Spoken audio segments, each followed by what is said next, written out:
Hi everyone, my name is Julie, and today we're traveling through time to the mystical world of ancient India, to the times of the Vedas and Ramayana. Today we're exploring the oldest language in the world, the language of gods, the mother of all languages. All of these are different names of Sanskrit, but which of these statements are actually true and which part of the mythology?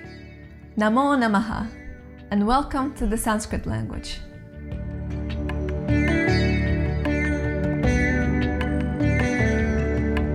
The first question that rises when talking about Sanskrit is whether the language is actually dead or alive.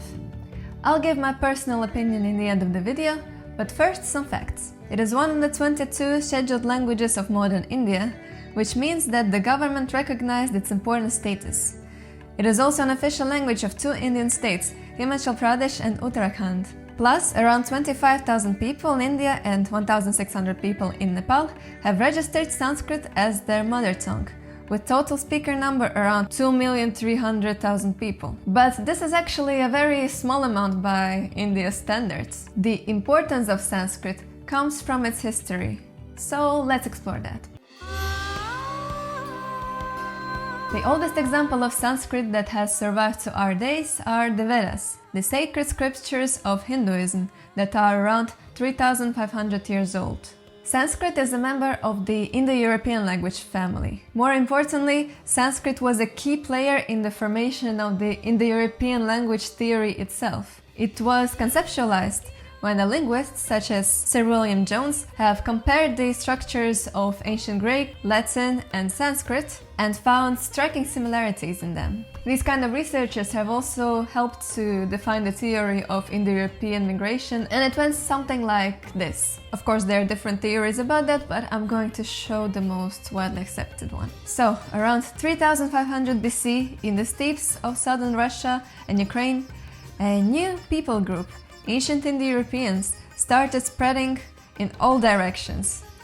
Of these people groups, Indo-Iranians went east, then traveled south, split into two branches, Iranian and Indo-Aryan, in 1800 BC, and around 1500 BC, these Indo-Aryans are already in the Indian subcontinent and they already have the Vedas, which means they already speak Sanskrit. From that time, Sanskrit of course did not remain the same. The early period of this language's history is named Vedic Sanskrit, as it corresponds to the language of the Vedas. Interesting things started happening to it in 500 BC, when the scholar named Panini standardized the language by defining 3,959 rules of syntax, semantics and morphology in his famous text Ashtadhyayi. He created a systematic language where all the exceptions were eliminated and where the whole grammar was ordered.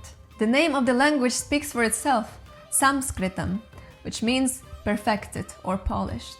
It became the language of the elites of arts, sciences and religious practices, which it stays to these days. In the beginning, Sanskrit was a language of oral tradition, but when they started inscribing it, they were unstoppable. Ancient texts on religion, mathematics, philosophy, such as the Vedas, Jyotisha, Ayurveda, Kama Sutra, Ramayana, Mahabharata, and the main text of Buddhism and Jainism were all written in Sanskrit. To this day we know of 30 million ancient texts in Sanskrit, more than any other ancient language. The decline of Sanskrit started from 12th century AD with the Muslim invasions, when the languages of prestige and high class became Persian and Arabic. Sanskrit, however, has always remained in use, even though it has been restricted mainly to religious Hindu practices. It has been changing recently though, with the Indian government putting effort to promote learning and researching the Sanskrit language, and there has been villages who have chosen to switch to speaking in Sanskrit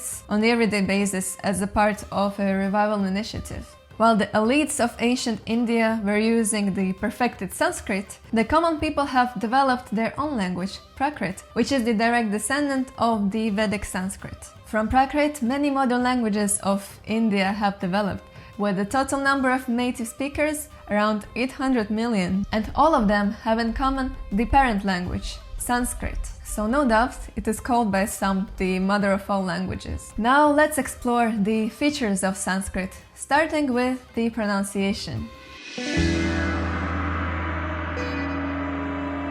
Sanskrit has been inscribed in many various scripts, but the most common and the one that is used nowadays is Devanagari. It is an abugida, which means that the vowels, here they are, and yes, R and L are also considered vowels, when in combination with a consonant are written as a complementary symbol to that consonant that can appear anywhere around it. The consonant sounds, as everything in Sanskrit, are organized into a beautiful system where the sounds are classified on multiple parameters. In the columns, they go from the easiest to more complex sounds, and the rows represent the area of the mouth where the sound is made, from the furthest to nearest. Because of its rhythmical and musical nature, Sanskrit chants are considered by some to possess healing powers. So let's hear some examples of Sanskrit and let's heal a little bit.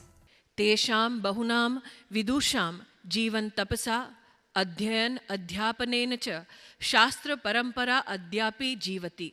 महर्षि पाणिनेः पतञ्जलेः कात्यायनस्य च श्रेष्ठावधानस्य संगणकीय माध्यमेन वैश्विकस्तरे प्रसारकस्य कृत्यासुरम्यं विशालं प्रकामं सरित्तारहारैललामन्निकामम्.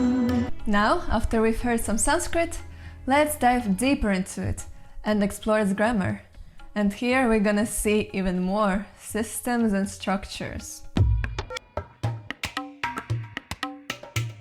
The grammar of Sanskrit has many features, but it has no exceptions. Both nouns and verbs have 3 attributes. For nouns it is gender, of which there are 3, number, also 3, and cases, 7 cases. The verbs have gender, number, and tense, past, present, and future. But here it is more complicated, as past has 3 variations, future has 2 variations, and there are 6 moods. So after seeing how the language itself is structured, let's see how words in Sanskrit work. Sanskrit is a unique language because it gives you possibility to create an infinite number of words. Again, there is a beautiful system for that, which consists in dividing a word into a root, which gives a general meaning, an affix, which narrows it, and the ending, which gives the grammatical rule. From a single word, kara, which indicates doing or action, you can make thousands of words. For instance, karana, action, or kartavya, must be done. Or you can combine multiple roots to create new words, like rupa, picture, and grahakam, capture, becomes rupa grahakam, a camera. Or dvani, sound, and grahakam become dvani grahakam, microphone. Sanskrit is also characteristic by its very rich vocabulary, as it is a property-based language, meaning that a word is named according to its properties. That's how water managed to have 200 different names and love 96 different names. Water can be called Jalam, from gel, to harden, because water becomes hard from the liquid state. Nilam, from ni, to lead, or Vari, from vra, to cover, because water evaporates, becomes cloud, and it covers the sky. Similarly, a snake can be called Uraga, breast-going, Visadhara, poisonous, or Panin, the hooded. The influence of Sanskrit language has spread way beyond the Indian subcontinent. This zone of influence is called the Sanskrit cosmopolis. The influence of Sanskrit can still be found in languages of these regions. In English too we have some Sanskrit words. Avatar, which in Sanskrit means descent, Guru, which means teacher, Yoga, which means union, and many everyday words like sugar, orange, jungle, and many others, which came to European languages from Sanskrit through Persian and Arabic. And about the question from the beginning of the video, is Sanskrit dead or alive? Well, in my opinion, it is definitely not dead, as it has continued to be used on an everyday basis, and it is a native language to some people. But it is also not alive in the common sense of speaking, because its grammatical and phonetical structures are not changing and evolving through time, as it does in any other language. So Sanskrit is something else, and it is definitely something special. Please write in the comments, what do you think about it? Don't forget to subscribe, as I'm doing more language profiles on different languages of our planet. And I'll be very grateful if you support the channel on Patreon. Thank you so much for watching, and I'll see you next time. Bye bye!